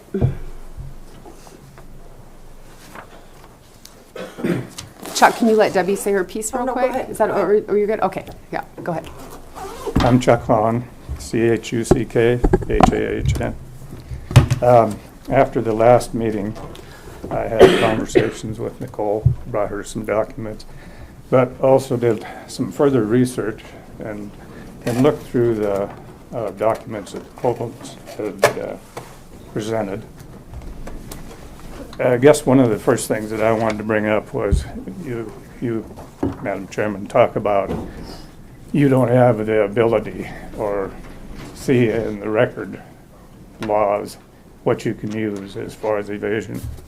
But one of the main things that I can refer to is in the planning director's staff report, the second paragraph. that states that the planning staff had a conversation with Mr. Koblentz's cousin, and she and her husband purchased this parcel with Mr. Koblenz. In order to split the property, they each got property, each of two couples' deeds to the respective parcels. They were advised by the surveyor to perform a spousal transfer and subsequently transfer ownership of the original parcel to the appropriate party, which in itself kind of says that they're working their way around the subdivision regulations to me. But anyway, to go on into the required documents, and when it gets filled out, find the right paperwork here.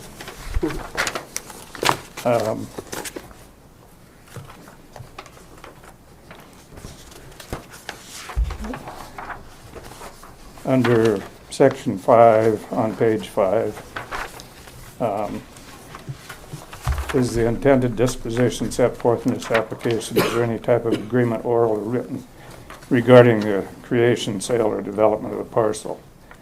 And I believe there must be, because there's actually mortgages filed on that property. And those mortgages are in the names of 4 people: Jonas Koblenz, Nancy Koblenz, James Miller, and Melissa Miller. And those mortgages still stand. There's nothing been done to change those mortgages. And so, and when you go further on page 6, under K, it asks, are there any liens on the property? No, is the answer. But there are liens, and they are recorded. They were recorded the day after, well, 2 or 3 days after the property was purchased originally. They were recorded in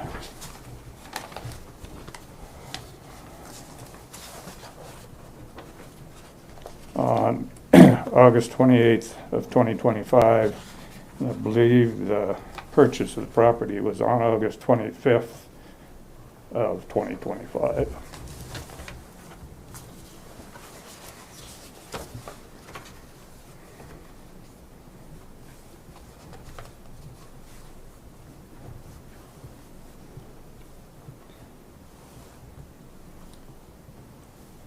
And it's still, to me, you go back, when you ask about, has under N on page 6, excuse me, have you or a recent owner previously expressed an interest in subdividing this parcel? And they have, because Greg Schob was the one that did the subdivision that was vacated by Judge Reynolds. So he is the most recent owner previous to Koblenz. So there was a previous interest in subdividing that parcel.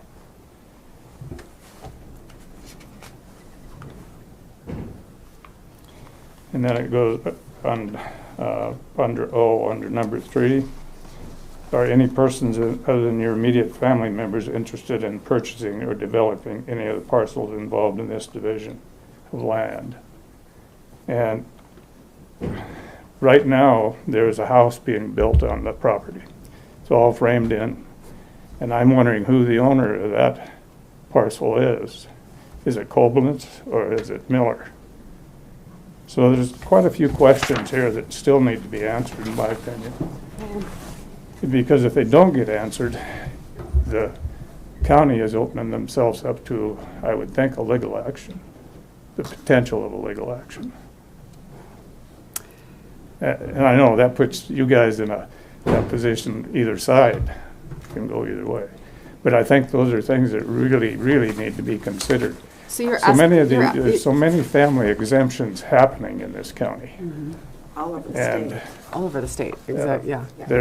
there's got to be something where you really, really look at this. Look at those, on this parcel especially, the history of the land use and how it's changed since 2014, and how many times the subdivision was attempted to be circumvented, and at one point it did get overturned.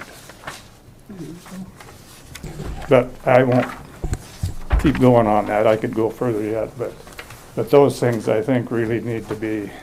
You're asking about the house being built, just talking Well, about that. I'm just saying there's a house being built, so Right. so who is owning that house at this point? Right, you're saying that could be someone that's not family, Yeah. but we don't know that. Right. Or if it is being built, the only parcel that can be transferred immediately is the parcel that Koblenz owns. The one that he's transferring to his wife can't be transferred for 2 years. Am I correct? Sold for 2 years. Pardon? It can't be sold for 2 years. They're sold for 2 Right, years. right. Yeah.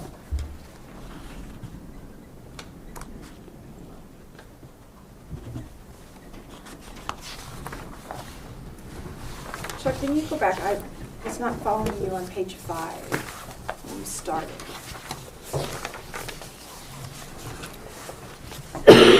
I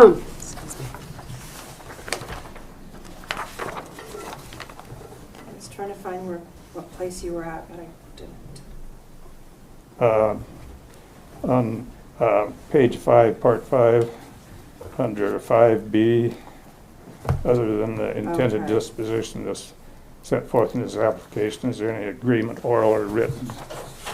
So there must be some sort of oral agreement written somewhere, because all 4 names, the Millers, both Millers and both Koblenz's names are on the mortgages. And there's 2 separate mortgages, but both mortgages have the same names on them.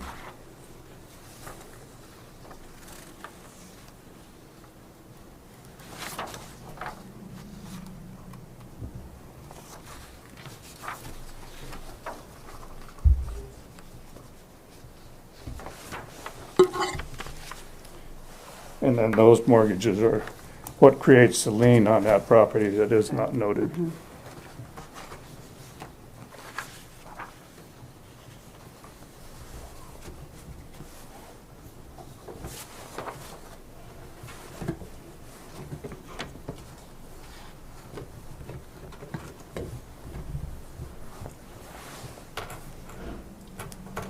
Thank you.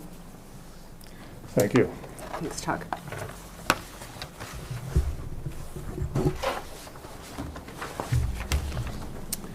Director Brown, do you have any thoughts on that? Chairman Rickmeyer, I mean, I do have thoughts on that, just to clarify, I do not perform that extensive of research on exemptions. So when these exemption requests are submitted and they say there are no liens on the property, I believe them. The fact that Mr. Hahn has done the research obviously negates that. It almost seems as if this application should be corrected, is my feeling.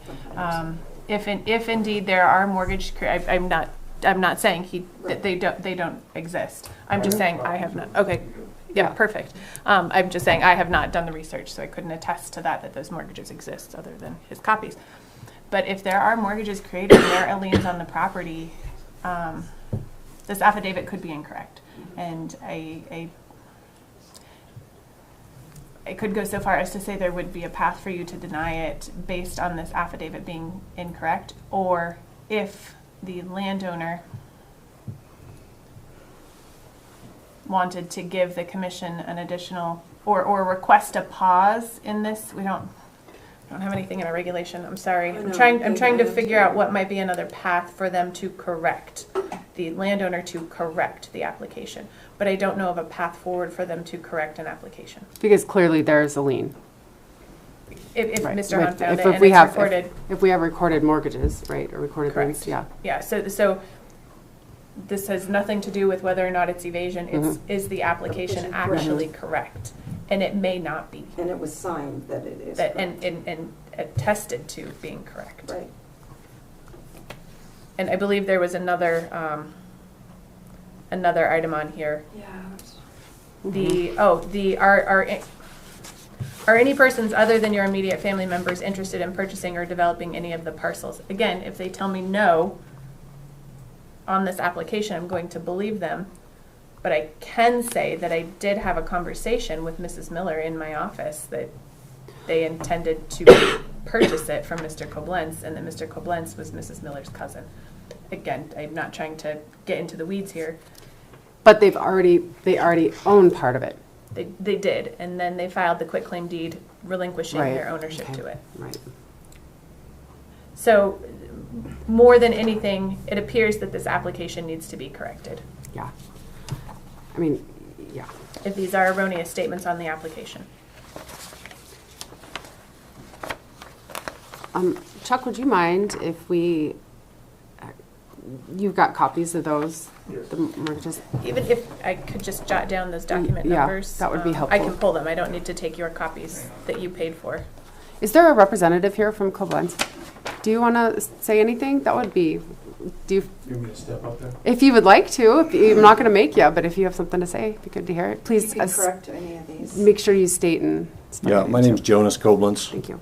Koblenz is spelled Coblentz. What are your questions? I mean, we marked no on the liens because I guess I wasn't thinking that the mortgage would result as a lien being taken, which I should have known. With the mortgage on there, we bought the property jointly. So, You bought the property what? well, with the Millers. That's why their names are on it. Jointly, yes, okay, right. But then they did a quick claim. Right. Okay. And we'd be happy to change any discrepancies in the application that we need to. We're not trying to do anything inappropriate or doesn't follow the regulations. Okay. Commissioner Randolph, did you have any questions? Yeah, I don't know where now to go forward. I mean, there's inaccurate statements on here. Those have been brought to our attention. Right. I don't know that I've been in this spot before. Yeah. I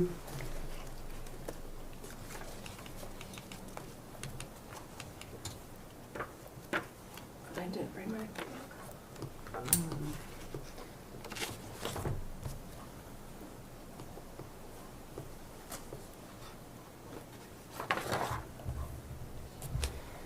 I don't know. Yeah, because having the documentation correct is really important. Sure. It's important for our records. Sure. I know it's drags things out.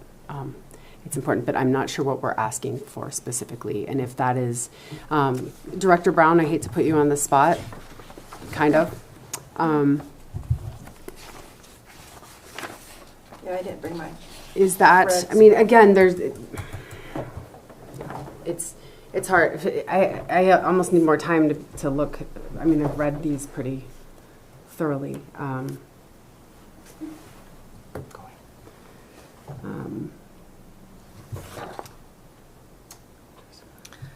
Commissioner Rickmeyer, may I interject something? Yes, please. here? Please do. I'm reading through our Broadwater County subdivision regulations section on exemptions. Okay. This is section 9, divisions of land exempt from subdivision review. What I'm looking for is a path for you, Mr. Koblenz, to request to receive your application back and make these corrections. I don't see that in our regulations. So in absence of that, my instinct, which I still think that you should run this by our legal department, but my instinct would be that this application would be, there's a path for the subdivision administrator to deny the application. Typically that's before it comes to you. So Right, I'm right. kind of not wanting to get Right. mixed up in here, but deny the application based on incorrect information. What that would mean that's not denying the exemption request, it's denying the application. I send you that letter, you can resubmit with a corrected application. You'd have to pay the additional fee again. But my instinct is that that's the best direction to move forward, because we know, Mr. Koblenz, and I'm not asking you to answer this question, so please don't answer, that there's a possibility that this application may be incorrect. And so given that information, the application needs to be correct before this governing body can make a decision. The best path forward would be for you to rescind your application, make the corrections, resubmit with a new fee. Yeah. That, I would agree. again, none of that is like clearly outlined in subdivision regulation, but that seems to be the most appropriate way forward. Not a legal opinion. No, I agree. Can I ask what may be a really dumb question? I mean, is that if there is a lien on the property or mortgages on the property, is that up to us whether that is an evasion? It's up to us, right? Chairman Rickmeyer, that's a whole separate question, right? I mean, because the question is always going to be, is it evasion? Right now you're dealing with an additional situation outside of the question, because the question anytime you receive an exemption is it evasion? And you have to make that determination on every single situation. In this instance, we're looking at the application. Is the application correct? Likely no. So Sure. a follow-up question, if we were to take that route of rescinding the application, resubmitting the application, you would be faced again with the question of, is it evasion? Right. You would have to take that information into consideration. Who has the mortgages on the property, and is it evasion? But again, being very, very clear that there is no evasion criteria in Montana Code annotated. Right. So you're relying, again, on your judgment. It's a judgment call. Right. That's kind of where it was going. Okay. I agree with what you said about withdrawing and correcting the application and starting at that point, and that gives a little more time to look into a couple things to help us with what is obviously going to still be a question, Sure. even with a new application, because that's what's incorrect. So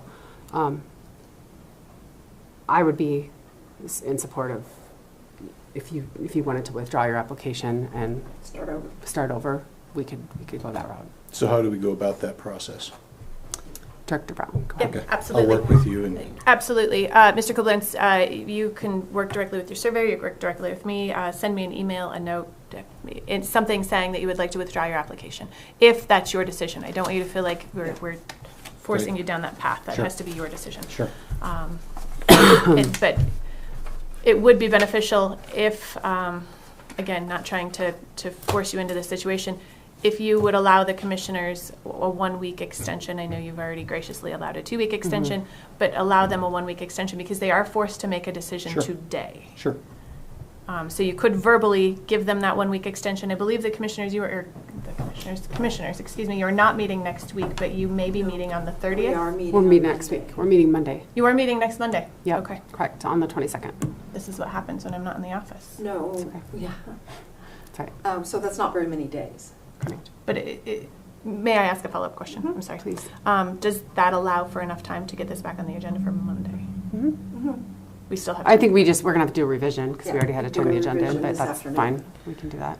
So I'm Pat, just wondering, I'm sorry. My question is that enough to get a new application submitted correct? And for us to look at it? Because it's now Wednesday afternoon. We don't usually meet on Mondays. Sure. I know, it's just So the it's holiday the week is holiday. wonky, so. Commissioners, my question would be more so not to get this on the agenda with a new application, but to allow Mr. Koblenz Right. time to confer with his spouse on whether or not he does want to rescind the Wants to application. rescind. Not that he's not Okay. capable Correct, of making this yes, decision. yes, because he would rescind and then do a Just new application. because I would like Okay. to know, if you could have a response to me by close of business tomorrow on whether or not you would like to rescind your application, then I can either put this exact same application, everything stays the same on Commissioner's agenda for Monday, or I can tell them we're rescinding the application. Does that make sense, that path?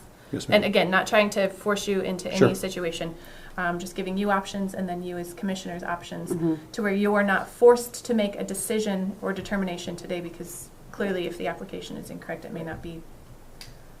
But are you saying if they choose to rescind this one and do it over again, It would not be on the agenda Monday, correct? That is correct, Commissioner I just wanted to be Randolph. sure. Those are the two options. The extension just gives us time, Yes. gives him and Yes. gives us time for you to make your decision, and then Yes. to Correct. resend and I resubmit. just We wanna got make sure it. we're We got all- it. I just don't want Mr. Koblitz to feel obligated to make Yeah. that decision Right. today Right. Right. No, in Right now. front of all, Yeah. of, Yeah. okay. I appreciate that. Yeah. Thank you. Right. And we've got we know what we're going to be looking into. I mean, there's just There's some time that needs to happen. take some time with your application. This is just my 2 cents to just make sure I's are dotted, T's are crossed, Right. because we're going to dig into it. So thank you. Thank you. Yeah. Chairman Rickmeyer? Yes, please. Madam Chair, I should Yes, say. sorry. Excuse me. So can I simply request that you table this until further notice? Do you think that would be the most appropriate, since you're not making a decision today? Yeah, I think Is we that table correct? it. Yes, we are tabling it because we aren't able to make the decision today with, I think we need to say that he is, no, because we're giving him time. So yes, we're tabling. Perfect. Thank you. Period. Thank you. Yeah, Period. thank you. Yes, period. Mic drop. Yes.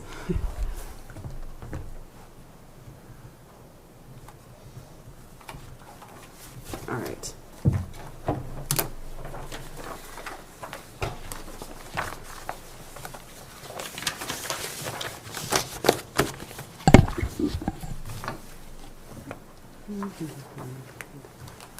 Welcome back.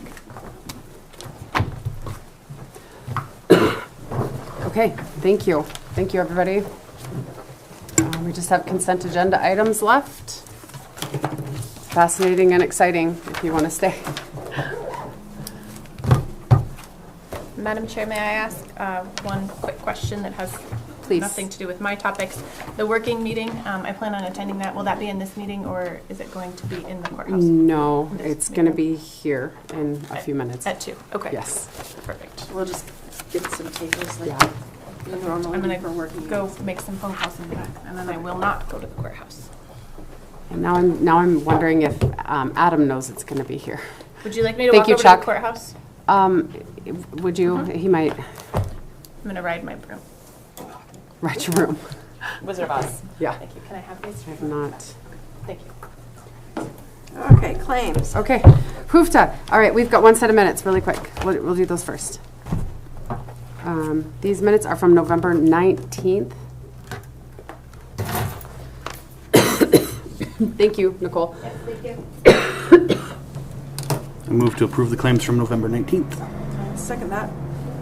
Okay, there's been a motion by Commissioner Swenson and a second by Commissioner Randolph to approve minutes from November 19th. Is there any public comment? No. Okay. All those in favor, please signify by saying aye. Aye. All those opposed, same sign. Motion passes.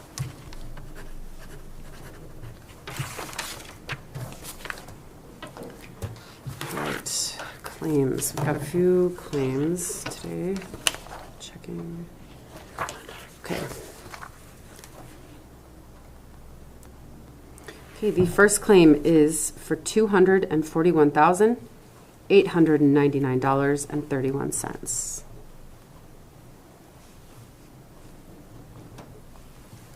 Okay. Oh. Second claim is for $839.07. I'm sorry, say that again. $839.07. It was too small. I know, I know, I know. That can't be. It messes you up.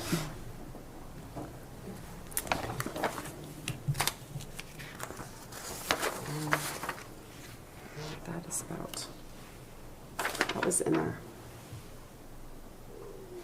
That was all mixed in. Okay, next one is for $35,189.06.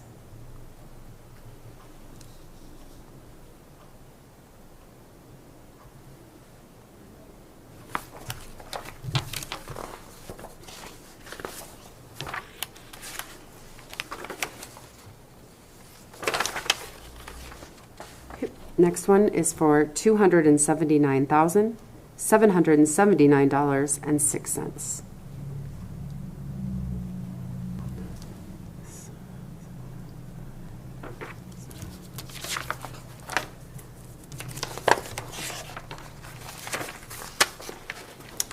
Last claim is for $10,338.98. I would move to approve the claims as stated. I will second that. Okay, there's been a motion by Commissioner Randolph and a second by Commissioner Swenson to approve the claims as stated. Is there any public comment? Any public comment? No. Hearing none, all those in favor, please signify by saying aye. Aye. Aye. All those opposed, same sign. Motion passes. We will sign those in a minute. Let's close out the meeting. Is there anything else? I don't have Any anything. other comments? Nope. Next week's commission meeting, Monday. Monday. At 10 a.m. Yes. Okay. You really We made will it confusing. adjourn. Thank you. Okay, thank you. Hold on, I'm going to send these down your way, you guys.